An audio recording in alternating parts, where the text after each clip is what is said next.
Behind the Knife, the surgery podcast.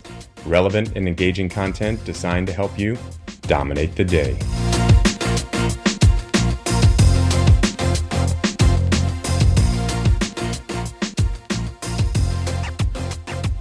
Thank you so much for listening to Behind the Knife. This is Patrick Georgioff. I want you to imagine this. It's 2 a.m. and you're rushing a hypotensive trauma patient to the operating room for exploration. Maybe you need to go into the neck, the chest, or the abdomen. Are you prepared for what you might find? Trauma educational resources are extremely limited, and that's why we created the Trauma Surgery Video Atlas. 24 challenging scenarios with high-yield text, beautiful illustrations, and stunning professional-grade video that walks you through the approach and management of devastating injuries in a step-by-step fashion. Check out the link in the show notes for more. There are group discounts available as well. Now, enjoy the episode and dominate the day. Welcome to Behind the Knife, the surgery podcast. Today, we're diving into one of the most complex and high-stakes scenarios in burn care. Inhalation injury. I'm Dr. Nosanov from Grady Memorial Hospital, and I'm joined today by Dr. Kathleen Romanowski from UC Davis at Shriner, Sacramento, and Dr. Victoria Miles from the LSU Health and UMC New Orleans. Today, we'll tackle a clinical challenge, evaluating and managing inhalation injury using 2 real-world cases, discussing current evidence, and ending with a few quick take-home pearls. So let's jump right into our first case. For those of you that have done any level of burn care, this should sound pretty familiar. So you've got a call that we're getting a 55-year-old man with hypertension, type 2 diabetes, and a 40-pack year smoking history. He's rescued from a house fire after spending a prolonged period inside, evacuating his wife and, of course, his 2 cats. EMS finds him outside of the house, covered in soot, with about, they're saying maybe 35% TBSA, or total body surface area burns. He's coughing, but maintaining his oxygen saturation on room air. So by the time he rolls into your trauma bay, EMS is able to tell you they don't really have any concerns for concomitant trauma and that the patient was ambulating on scene. So Dr. Romanowski, what's next? So this sounds like a pretty bread and butter burn scenario. And you see soot, you see singed nasal hairs, and everyone in the room starts thinking tube. But the real question is, does this gentleman actually require intubation right this second? Exactly. The reflex is often to intubate early just in case. But we know from data, including your 2016 JBCR paper, Dr. Romanowski, that more than a third of patients transferred to burn centers arrived unnecessarily intubated. That's a lot of intubation that never needed to happen. Right. And in that study, we found that many of those patients had no evidence of airway compromise, and some were extubated within mere hours after arrival. And we all know that intubation is not without its own risks. So when you encounter this patient in the trauma bay, you want to assess their respiratory status, not just their physical appearance. Is the patient protecting their airway? Are they phonating normally? Any stridor? These are the questions you want to ask yourself. So it's really not all about soot in the nares. It's the entire respiratory status. Exactly. Soot in the mouth or singed nasal hairs, they're clues. But they're not equal to impending airway obstruction. What's far more concerning are progressive hoarseness, difficulty clearing secretions, mental status changes, or if the patient's developing increasing work of breathing. And something I always keep in mind is the burn size. With 35% TBSA, we're anticipating a large volume resuscitation. That fluid load can worsen airway edema. So even if he looks okay now, we might decide to intubate before things swell if he's about to get a massive resuscitation. I completely agree. It's about anticipating the patient's trajectory. I'd perform an oropharyngeal exam, and if you see mucosal disruption or blistering, then that's a high-risk airway that you want to consider intubation early for. And remember that there are different types of inhalation injury. There's supraglottic injury and infraglottic injury. Supraglottic injury, which is usually thermal, causes swelling of the epiglottis and vocal cords. That's what usually leads to stridor and obstruction. Infraglottic injury, on the other hand, results from smoke or toxic gas inhalation. This usually causes chemical damage to the airways and inflammation of the tracheobronchial tree. The management and prognosis of these differ, so recognizing which pattern you're dealing with can be critical. Okay, so you perform an exam and note the patient reports hoarseness now, and he has some blistering of his buccal mucosa. Now, what's your next step? Remember, we are anticipating having to do a large volume resuscitation. I would intubate this patient. And in general, the most experienced provider present should intubate the patient due to their concerning airway. As with any high-risk airway, you want to make sure you have the equipment and personnel available for a possible surgical airway. Absolutely. So even though a lot of the times people coming in do just fine, it's the scary ones that get really scary. So in this case, it goes fine, fortunately. He has an 8 ET tube confirmed in proper position with end-tidal CO2 and a chest x-ray. Dr. Miles, what do you anticipate seeing on initial chest x-ray post-intubation? Surprisingly, chest x-rays are usually normal just after inhalation injury. That isn't true later on. But if bronchoscopy is available, that's your gold standard for confirming injury, right? Yes, that's what I tend to use. Flexible bronchoscopy within the first 24 hours is ideal. It allows us to grade the injury.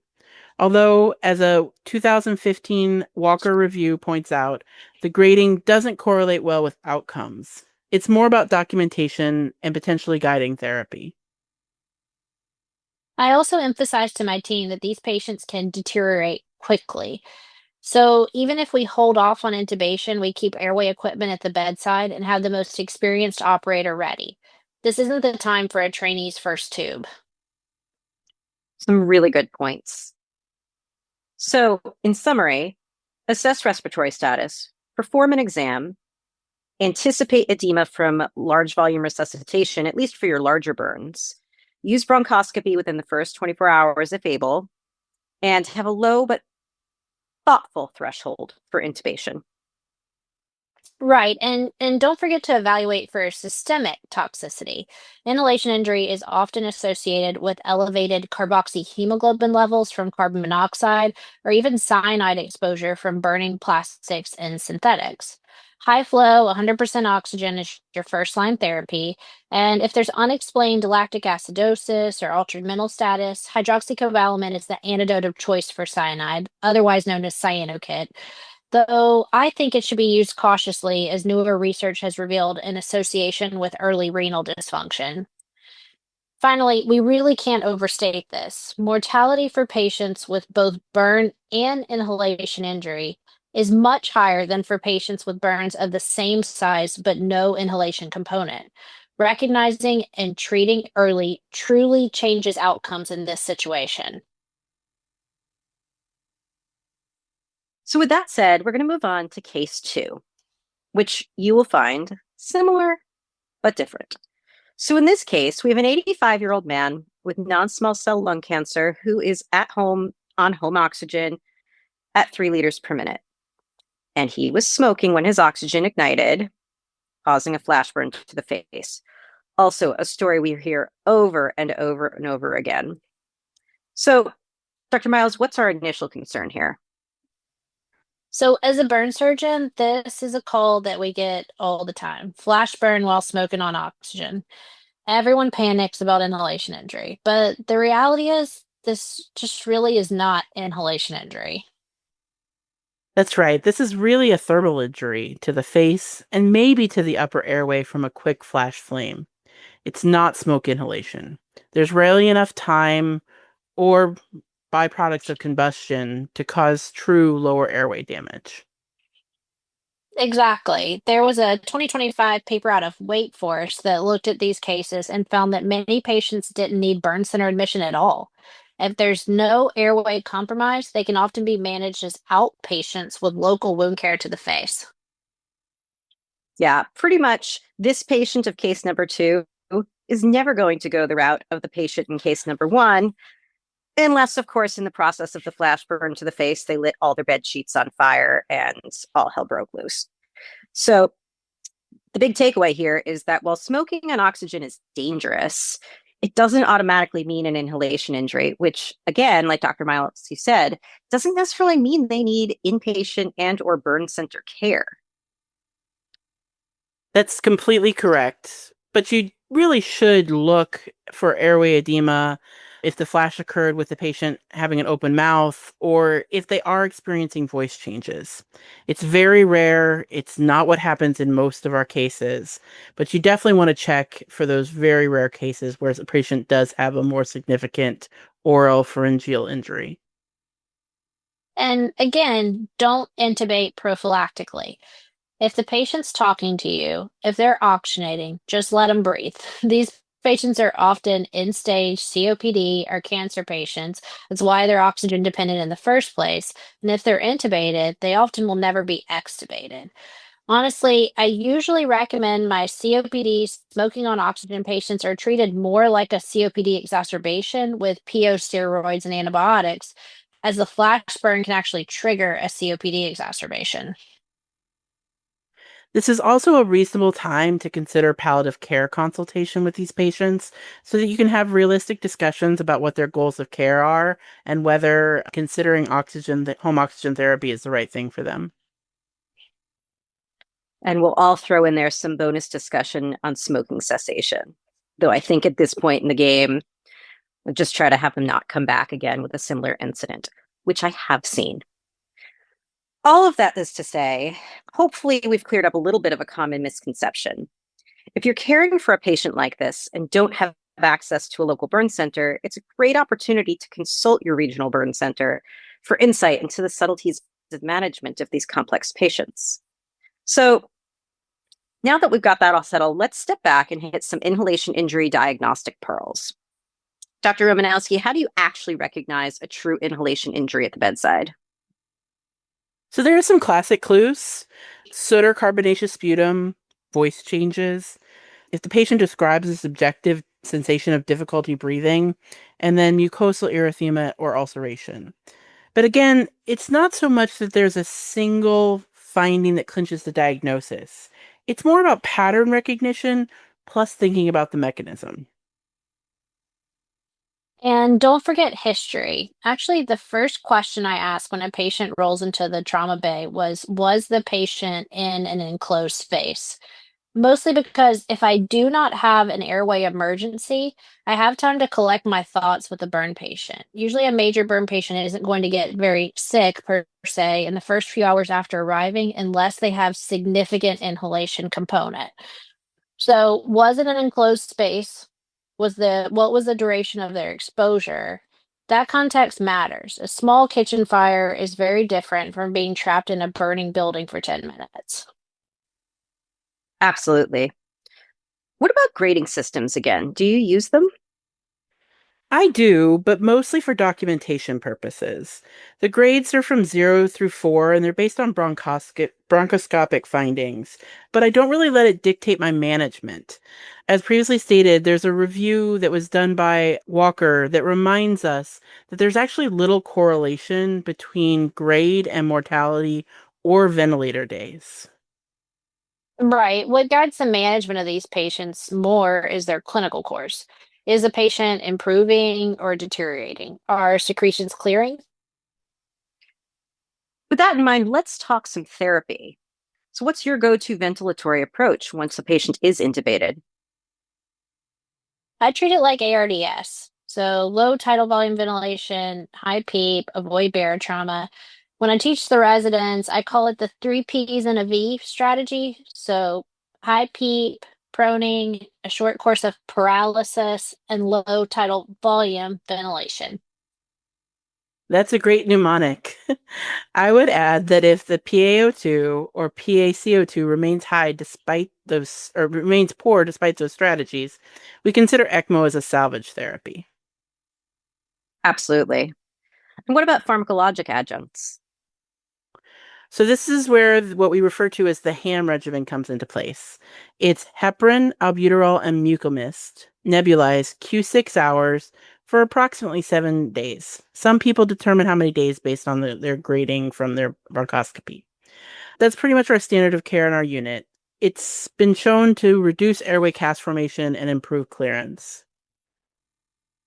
Yeah, hand therapy is really one of the few things with decent evidence for benefit in inhalation injury.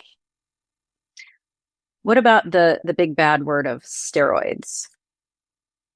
So for true inhalation injury, there's really no role, unless you're treating a concomitant reactive airway disease at the same time. They haven't been shown to reduce edema or improve outcomes, and it can actually increase your infection risk and worsen wound healing, particularly in patients with burn wounds. And remember, for carbon monoxide and cyanide toxicity, 100% oxygen is your first line therapy. If you suspect cyanide toxicity due to a high lactate, seizure-like activity, or cardiac arrest, hydroxycobalamin or cyanoacid is appropriate, but used with caution, as acute kidney injury can result. Absolutely. Really good summary. What about outcomes? How does inhalation injury change prognosis? It's huge. Again, mortality can be 15 to 19 times higher for the same size burn. Even if the TBSA is moderate, inhalation injury dramatically worsens outcomes. And don't forget, they also require more fluid. It can be up to 2.5 to 3 times the usual resuscitation volume. So you need to balance the extra fluid needed in a patient with an inhalation injury with the risk of developing pulmonary edema, which is going to make your ability to ventilate and oxygenate them harder. That's where close monitoring and titration are really critical. Over resuscitation worsens gas exchange. I will say that fact, the patients with burns and inhalation injury, the ones with inhalation injury require 2.5 to 3 times the volume of resuscitation, has always perplexed me. I always ask the residents, can you name another condition in medicine where the lungs are sick, where you say, let's give them a ton of fluids, right?